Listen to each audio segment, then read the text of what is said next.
pour la décoration, il vous faut 150 g de sucre glace et environ 130 g de noix de coco râpée. Il faudra bien mélanger ensemble, donc ça c'est pour la fin. Nous allons passer à la préparation. Donc on enlève le beurre, on met le beurre dans un saladier comme ça. On rajoute le sucre glace. Vous pouvez très bien préparer cette recette à l'aide d'un robot. Donc je vais mélanger le beurre avec le sucre glace. Ensuite, la noix de coco.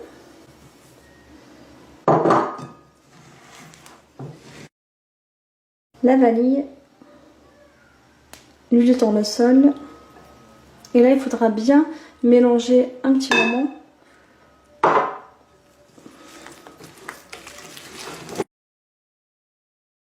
Voilà, et maintenant je vais commencer à incorporer la farine petit à petit jusqu'à l'obtention d'une pâte homogène.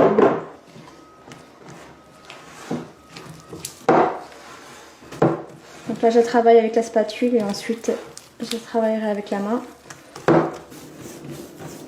Je vais la diviser en petites parts comme ça.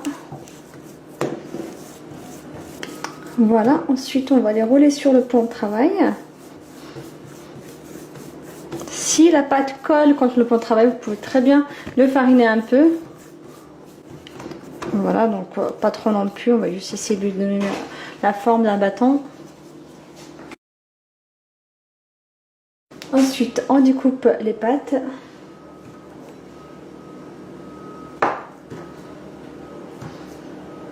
Ensuite, il ne vous reste plus qu'à les mettre dans un plateau avec du papier. Voilà. Il ne vous reste plus qu'à les enfourner à 180 degrés pendant environ 13 minutes. Bien sûr, c'est selon votre four. Il faudra bien vous adapter. Et surtout, il faut que les gâteaux soient légèrement dorés sur le dessus et pas trop non plus. Alors, mes petits gâteaux sont prêts. Donc, on peut voir la couleur. Ils sont plutôt blancs que dorés. Là, je vais les laisser refroidir juste un petit moment. Pas trop non plus parce que s'ils sont trop froids, le sucre glace et la noix de coco ne vont pas prendre sur les gâteaux. C'est pour ça que je vais les laisser refroidir juste quelques minutes avant de les plonger dans le sucre glace et la noix de coco. Je vais les mettre dans mon mélange. Il faut aller délicatement pour ne pas les casser parce qu'ils sont assez fragiles. Voilà, les petits gâteaux sont prêts. Donc au niveau de la préparation, j'ai fait quelque chose d'assez simple. Je les ai juste posés dans une assiette. Vous pouvez très bien sinon les mettre dans des petites caissettes comme ça. Vous les mettez à l'intérieur, ça sera aussi très très joli. En tout cas, ils sont bien fondants. Vous voyez, ils se cassent facilement.